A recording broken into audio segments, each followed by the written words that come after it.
Gaudete in Domino Semper Iterum dico gaudete. Au nom du Père et du Fils et du Saint-Esprit, ainsi soit-il. Réjouissez-vous dans le Seigneur toujours, je vous le dis, réjouissez-vous. Eh bien, chers frères, c'est à plusieurs reprises que la Sainte Église nous répète ces paroles de l'apôtre Saint Paul aux Philippiens en ce troisième dimanche de l'Avent. Invitation à la joie. Et pourquoi une telle invitation alors que nous ne sommes pas encore à la fête de Noël, cette fête joyeuse, dans un temps de pénitence? Pouvons-nous nous réjouir? Eh bien oui, on peut se réjouir. La joie est importante dans la vie chrétienne et même dans un temps de pénitence. Le Seigneur est proche, nous dit l'apôtre, et il nous demande de nous réjouir dans le Seigneur. Non, ce n'est pas n'importe quelle joie, ce n'est pas une joie profane.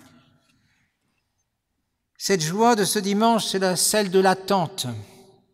Et déjà l'apôtre nous y préparait le dimanche dernier en nous disant que le Dieu de l'espérance vous remplisse de toute joie et de paix dans la foi, afin que vous abondiez dans l'espérance et dans la force de l'Esprit Saint. Voyons, mes bien chers frères, quelle est cette joie si instamment recommandée et quelle attitude elle implique en ces dernières semaines de l'Avent, et même, on pourrait le dire, dans tout temps de l'année. Saint Augustin disait dans son livre des Confessions que la joie est une chose que tout homme un jour a ressentie, mais il est une joie refusée aux impies, connue de vos serviteurs qui vous aiment. Cette joie, c'est vous, ô mon Dieu. Et voilà la vie heureuse. Se réjouir de vous, en vous et pour vous, la voilà. Il n'en est point d'autre. La placer ailleurs, c'est poursuivre une autre joie que la véritable. Ainsi parlait ce saint évêque. Il avait demandé la joie aux voluptés des sens. Il avait cherché dans l'étude. La mesquine auréole d'une réputation de beau rhéteur l'avait séduit. Mais son cœur assoiffé de bonheur avait toujours été déçu jusqu'au jour où il s'était complètement tourné vers Dieu. Un exemple aussi frappant nous le montre bien, mes frères, la véritable joie ne peut pas se trouver dans les biens d'ici-bas.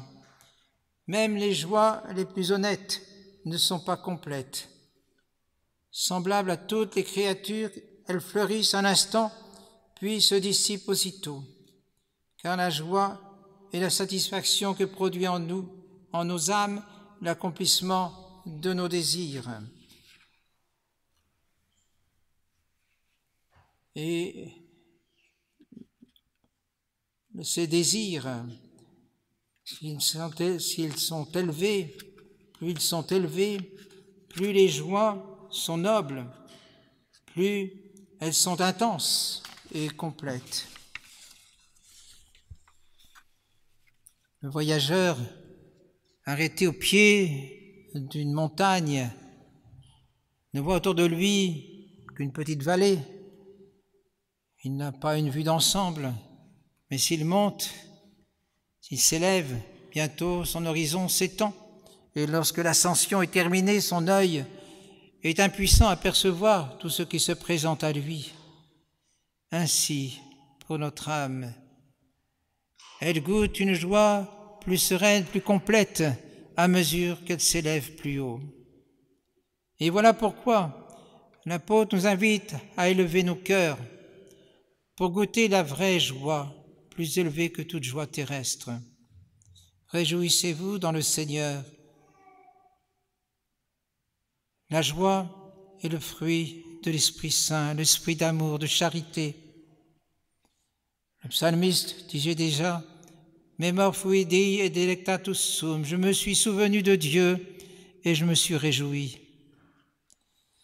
C'est la présence de l'objet aimé qui cause la joie, déjà humainement, mais plus encore quand c'est Dieu, cet objet aimé, c'est le Dieu infini, Dieu charité, qui habite dans l'âme en état de grâce. Alors cette présence produit une grande joie. Si on est conscient de cette présence, c'est la présence de Jésus Eucharistie dans le tabernacle, la présence de Jésus qu'on en a reçu dans la Sainte Communion en état de grâce. C'est cette présence qui produit une grande joie. Saint Thomas d'Aquin disait que la joie vient de la possession actuelle ou assurée pour l'avenir, par soi ou par ceux qu'on aime, d'un bien désiré.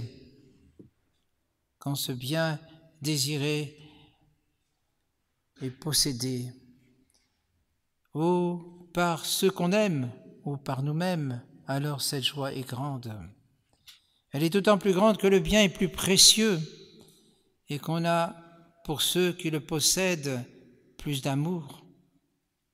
Telle est la joie de ce troisième dimanche, joie de l'espérance, de l'attente, de cette possession assurée du Sauveur tant attendu. Lumière pour éclairer le monde, la vérité, la voie, la vie.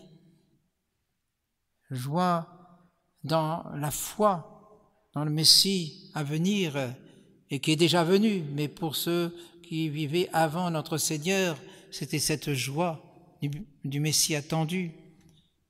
La lumière s'est levée pour le juste, dit l'auteur sacré, et l'allégresse pour les âmes droites.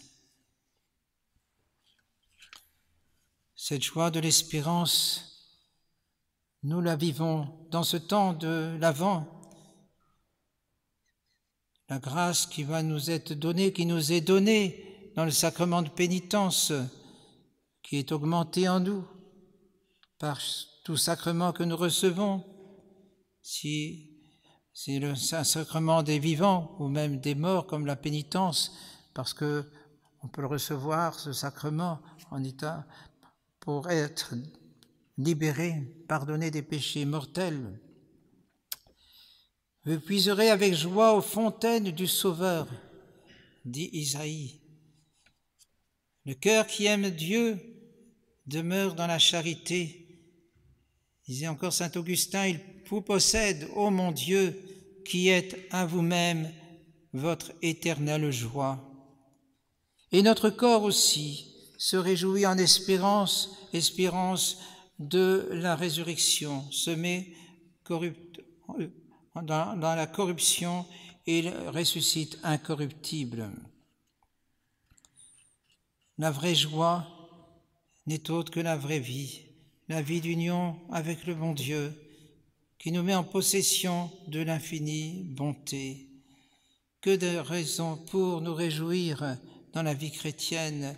Déjà au baptême, nous étions invités par une des oraisons à servir dans l'Église, servir Dieu dans la joie.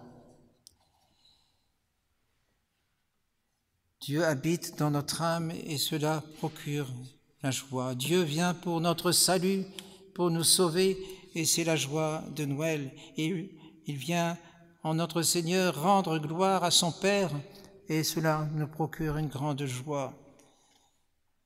Dieu est proche de tous ceux qui l'invoquent.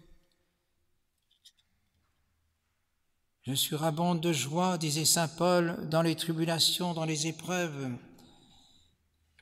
Que cela est bien loin des joies humaines, purement humaines, qui ne durent pas. Et lorsque le bon Dieu nous accueillera, et nous l'espérons dans son royaume, il dira « Entre dans la joie de ton Maître ». Quelle attitude observer pour garder cette joie, pour la conserver, pour l'entretenir en nous, pour la communiquer aussi, car la joie est naturellement expansive. Même la plus intime se laisse deviner. Elle est discrète, exquise, mais aussi délicate.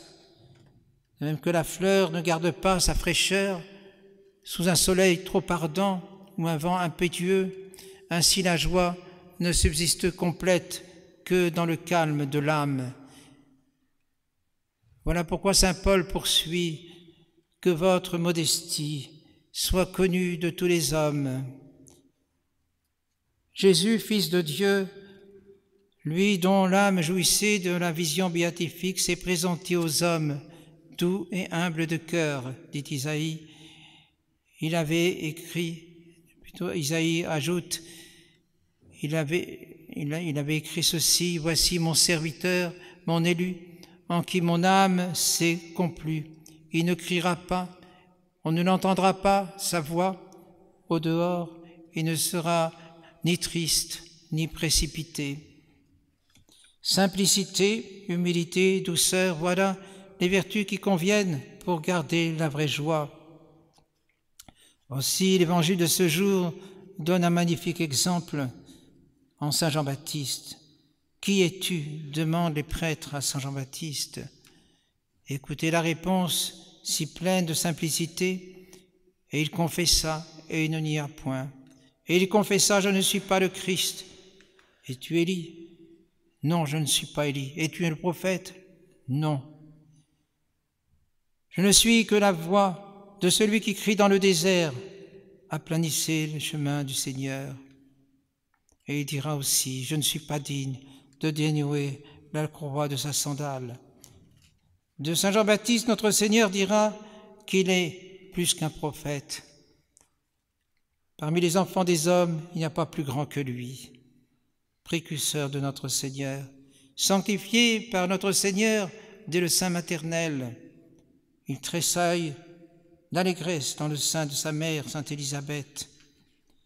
Et pour conserver cette joie, il n'a pas d'autre moyen que de rester à sa place, remplir son humble rôle. Il faut qu'il croisse et que je diminue. L'ami de l'époux attend et écoute. Il est ravi de joie à la voix de l'époux. Une telle joie est la mienne, elle est complète, disait-il. L'apôtre saint Paul nous parle aussi de cette disposition de ne s'inquiéter de rien. Avec la joie, il y a la paix de l'âme. C'est aussi un fruit du Saint-Esprit. Jetez vos soucis dans le Seigneur, dit le psalmiste, il vous nourrira. Cette paix, nous la trouvons dans le sacrement de pénitence en particulier, en se réfugiant auprès de notre Seigneur qui veut nous pardonner, en retrouvant la pureté de l'âme. Bienheureux les cœurs purs, ils verront Dieu, dit notre Seigneur dans ses béatitudes. En toutes choses, faites connaître vos demandes à Dieu dans l'action de grâce. Encore disposition pour garder cette joie. Dieu nous communique cette joie. Quand on se tourne vers lui pour demander ce dont on a besoin, il nous réjouit. Dans la pénitence aussi, nous gardons cette joie. Saint Pierre d'Alcantara apparaîtra après sa mort à Sainte Thérèse d'Avila, lui disant que bienheureuse pénitence qui m'ont donné une telle récompense. Dans les tribulations, dans les souffrances, l'apôtre saint Paul se réjouit au milieu des souffrances, mais surtout dans la charité, la pratique de la charité. C'est cela qui nous réjouit. La charité envers Dieu se prouve par la charité envers le prochain. Aimer son prochain, c'est le fruit de la charité que la joie surnaturelle, dans la patience, dans tout ce que l'on peut faire par amour pour le bon Dieu. Le pardon accordé à ceux qui nous offensent. Alors Dieu nous remplit de sa joie en faisant sa volonté en tout temps. Et nous avons le modèle par excellence en Notre-Dame, l'Immaculée. Elle exulte de joie en Dieu, son Sauveur. Sa joie, c'est celle de Dieu. et elle est heureuse de participer à l'œuvre de la rédemption que Dieu veut pour elle. Dieu veut ce fiat qu'elle accorde généreusement. Bienheureuse vous qui avez cru, dira sainte Élisabeth à sa cousine. Notre-Dame est la cause de notre joie. Elle nous donne le Sauveur du monde. Réjouissez-vous dans le Seigneur est proche. Réjouissez-vous sans cesse. C'est ce que dit l'apôtre. C'est toujours qu'il faut avoir cette joie, même au fond de l'âme, même si elle ne peut pas être manifestée extérieurement toujours, parce qu'il y a des moments où on peut être triste, on a perdu un être cher, mais au fond de l'âme, il y a cette joie qui prédomine. C'était le cas de Notre-Dame. Au pied de la croix, même si elle souffrait, elle était heureuse d'un certain côté de voir le salut du monde réalisé par notre Seigneur, par le sacrifice de son Fils, parce qu'elle l'a donné au monde et elle l'a offert avec lui. Mon âme exulte de joie en Dieu, mon Sauveur, au nom du Père et du Fils et du Saint-Esprit, ainsi soit-il.